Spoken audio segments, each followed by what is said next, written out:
warahmatullahi wabarakatuh. Salam jumpa kembali untuk seluruh sahabat-sahabat YouTuber, sahabat media, serta para pemirsa yang selalu aktif mengikuti konten-konten Ayah Sadam, termasuk seluruh para pendengar, para penggemar setia di seluruh tanah air Indonesia, termasuk sahabat-sahabat negara kita, baik Cina, Korea, Cina, Jepang, maupun Italia, Kanada, Amerika, Thailand, dan Singapura, Pakistan, Abu Dhabi, Saudi Arabia, Abu Dhabi, Arab Saudi, termasuk negara-negara yang lainnya, baik termasuk India dan negara-negara tetangga yang lainnya.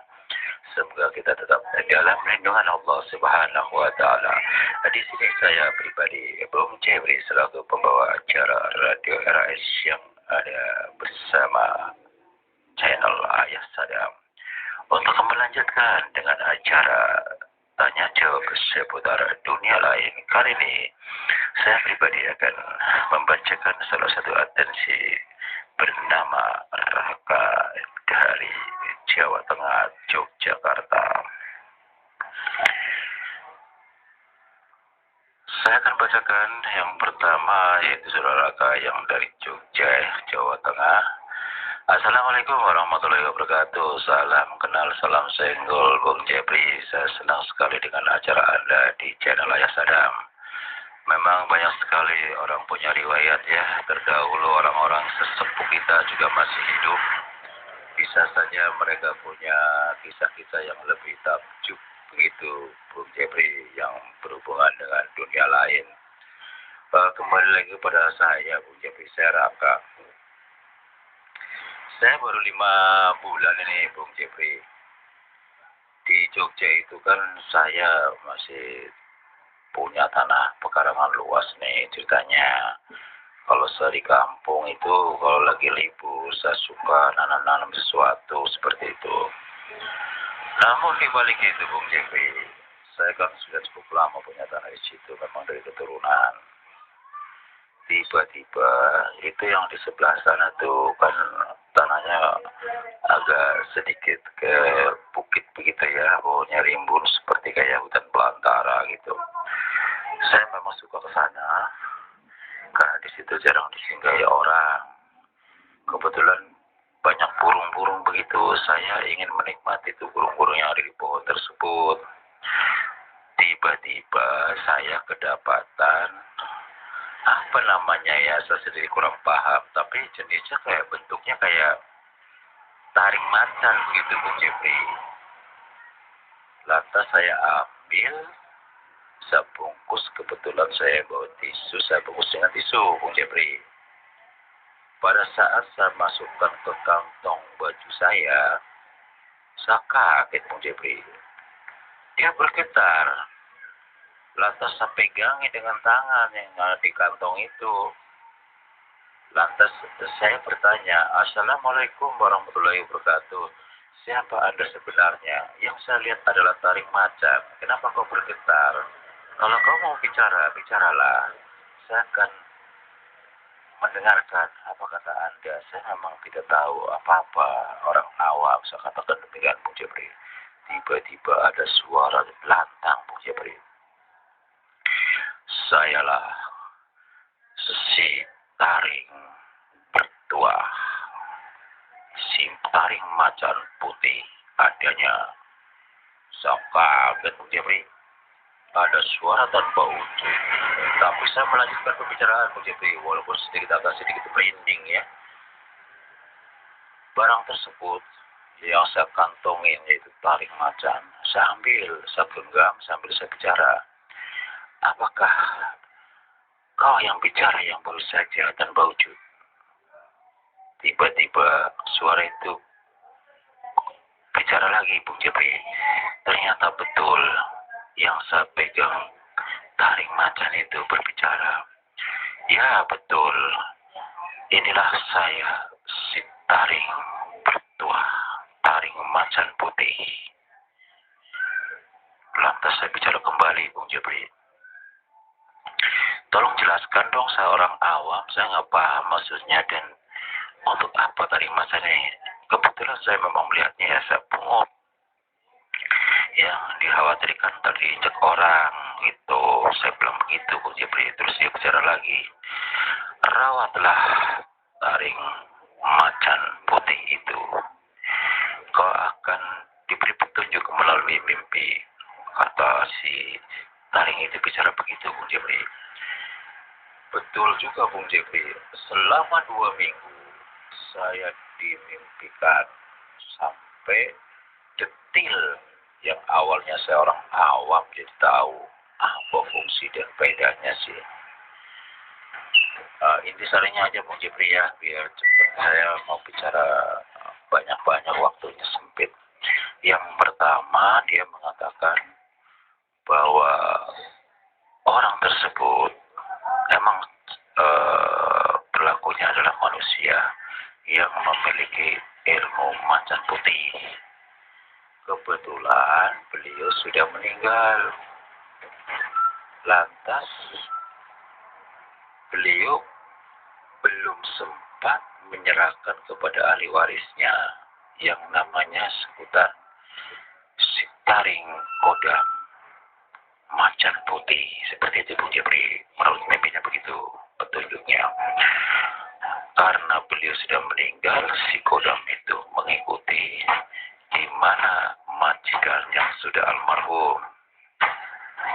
Lantas pada hari keberapa ya, itu kan berusaha 2 minggu tuh saya berturut-turut mendapatkan petunjuk.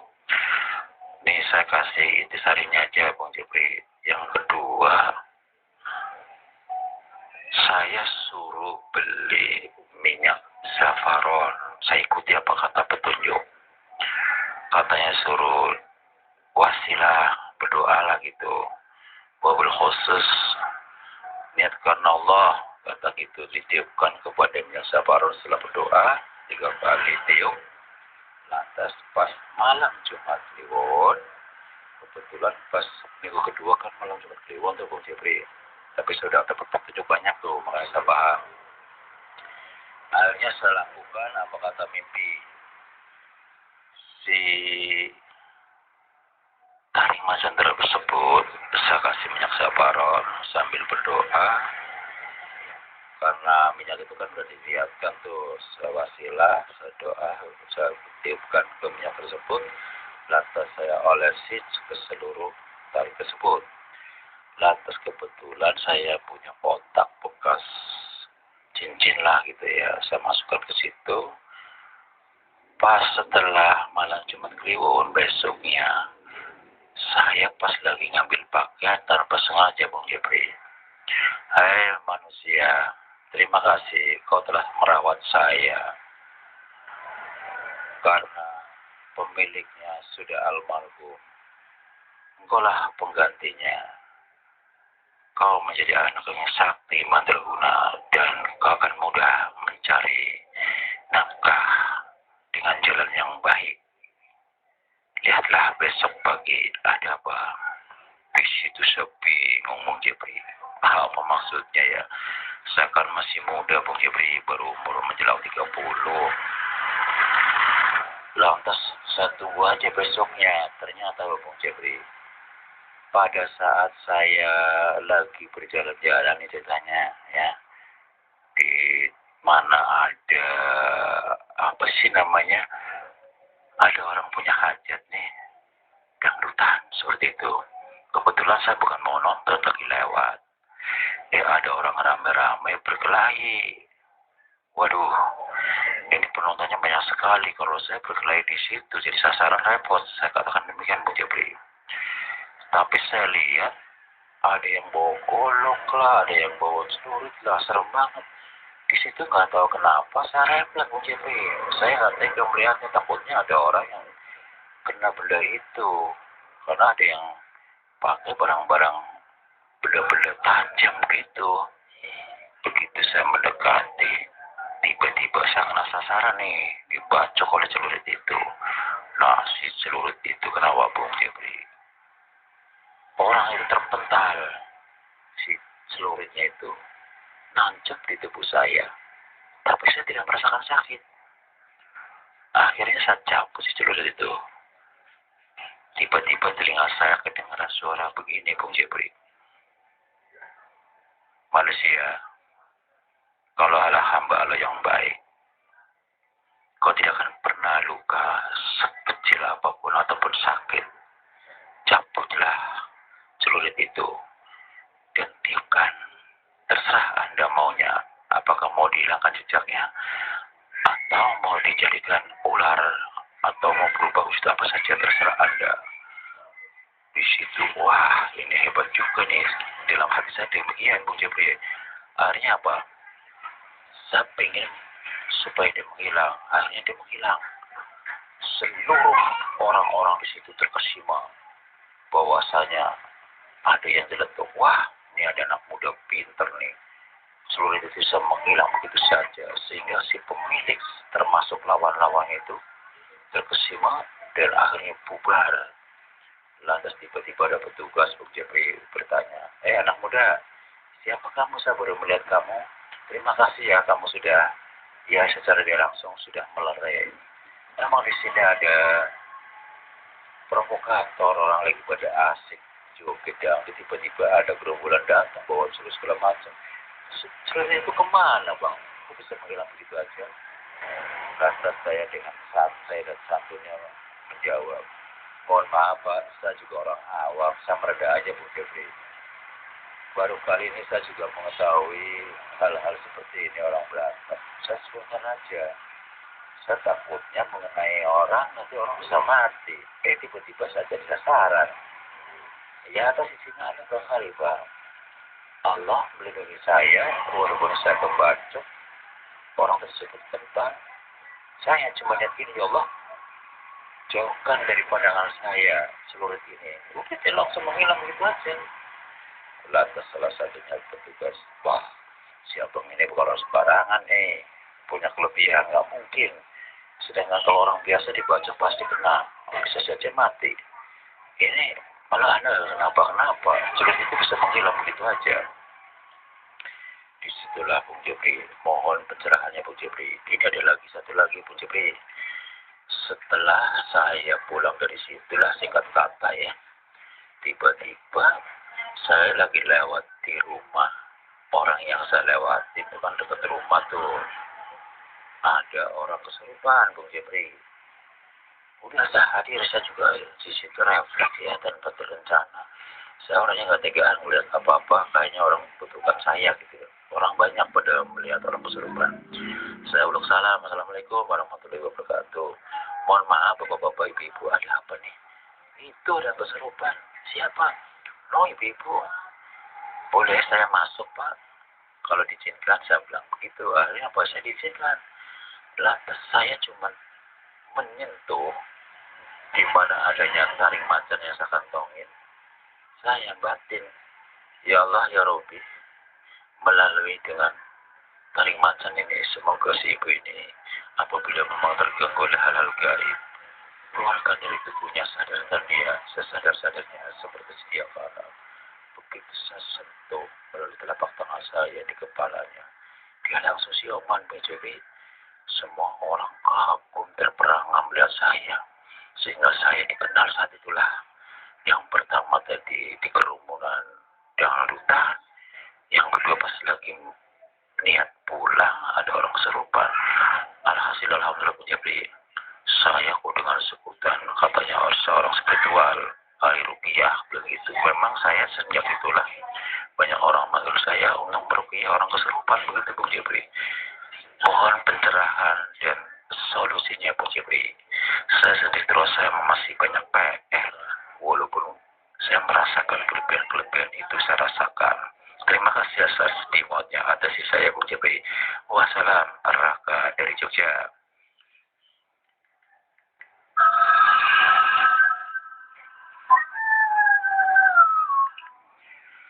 Waalaikumsalam warahmatullahi wabarakatuh. Saudara Raka di Jogja ya. Selamat bergabung. Terima kasih sebelumnya Anda sudah bergabung di mana adanya Radio Rais yang ada di channel Ayah Sadam. Untuk saudara Raka, mudah-mudahan kalau memang Anda sempat mendengarkan, kalau memang ada di lingkup Jabodetabek atau Jakarta, dipersilakan Anda mendengarkan setiap malam Jumat ya. Kalau memang Anda butuh jawaban dan solusi, Anda nanti bisa melihat di channel Ayah Sadam ya. Saya akan menjabarkan semua atensi-atensi yang Anda alami, kisah-kisah yang ada. Yang pertama, saudara Raga, taring macan tersebut adalah pemilik harimau putih jadi-jadian. Pada dasarnya si pemilik adalah manusia seperti kita. Beliau yang memiliki kelebihan yaitu ilmu macan putih. Kebetulan beliau memiliki satu leontin. Wujudnya seperti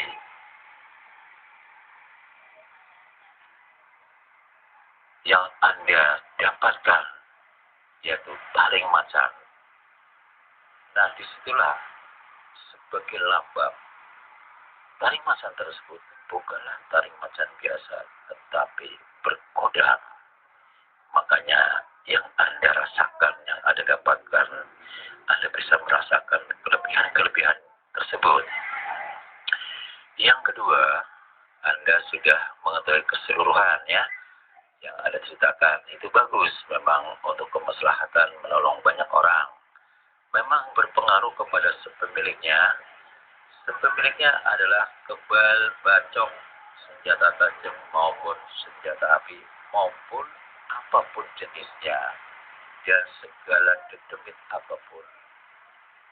Secara tidak langsung, sekalipun dalam kondisi Anda tidak siap, dimanapun Anda berada, dedemit-dedemit itu akan menghindar dari Anda seperti itu. Karena kekuatan kodam harimau putih memang dikenal adalah rajanya rimba, termasuk dedemit-dedemit yang ada tumbuk padanya pada saat itu zamannya almarhum yang sudah meninggal si pemiliknya. Jadi kembali kepada saudara Raka, Anda butuh pencerahan, sudah saya jelaskan, dan solusinya adalah rawatlah benda tersebut seperti yang pernah Anda kasih petunjuk. Dan perlu saya menggarisbawahi saudara Raka, janganlah Anda bersifat sombong atau berlaku jahat kepada siapapun. Tetap seperti sedia kala, jalani perintah Allah, tetap istiqomah. Semuanya kembali kepada Allah, bukan kepada suatu benda. Itu hanya sebagai perantara saja ya. Jadi untuk kembali kepada saudara Raka, apabila Anda sudah tidak membutuhkan lagi, Anda harus bisa mencari seseorang yang benar-benar tepat, orang menjadi ahli warisnya, yang benar-benar tawadu, orang-orang yang ahli ibadah, yang berhati bersih. Sebab kodam tersebut yang berwujud taring macan akan mengikuti si pemiliknya. Namun pada dasarnya aslinya si pemiliknya adalah orang yang ahli dan bijaksana. Makanya kalau kedapatan pada orang yang tidak tepat, orang yang jahat akan berbuat jahat seperti itu. Bisa-bisa akan sering makan korban, itu tidak lepas dari korbannya manusia. Insya Allah kalau ditangani orang-orang yang baik akan untuk berbuat baik seperti yang pernah Anda alami seperti itu ya. Jangan lupa sekali lagi tetap istiqomah, dan apabila Anda menemukan rezeki banyak, berbagilah kepada sesama orang-orang yang membutuhkan, benar-benar membutuhkan ya. Jangan pernah Anda berharap mendapatkan imbalan dari seorang, tapi kalau Anda diberi, silakan Anda terima. Yang penting Anda tidak meminta, apalagi membandrol ya. Saudara Raka, mudah-mudahan Anda puas dan tetap dalam lindungan Allah Subhanahu wa taala, tetap istiqomah, lebih mendekatkan diri pada Allah Subhanahu wa taala. Demikianlah saudara Raka yang pertama, mudah-mudahan Anda puas atas pencurian atau katakanlah atas solusi dan pencerahan dari saya. Apabila Anda memang masih banyak perlu yang dipertanyakan, dipersilakan Anda melalui WA atau telepon, atau kalau kebetulan ke Jakarta silakan mampir, pintu terbuka buat Anda atau buat siapapun, seluruh para penggemar radio RAS yang ada di channel Ayah Sadam. Untuk seluruh para penggemar di seluruh tanah Indonesia, di luar negeri sana, saya pribadi selaku pembantu pembawa acara di radio RAS yang ada, karena waktu juara saya harus turun dari udara. Waktu jendela, waktunya memang sudah berakhir. Insya Allah kita jumpa lagi besok di hari yang sama dengan acara tanya jawab seputar dunia lain. Akhirnya, apabila ada salah-salah kata selama saya bawakan acara seputar dunia lain, wassalamualaikum warahmatullahi wabarakatuh.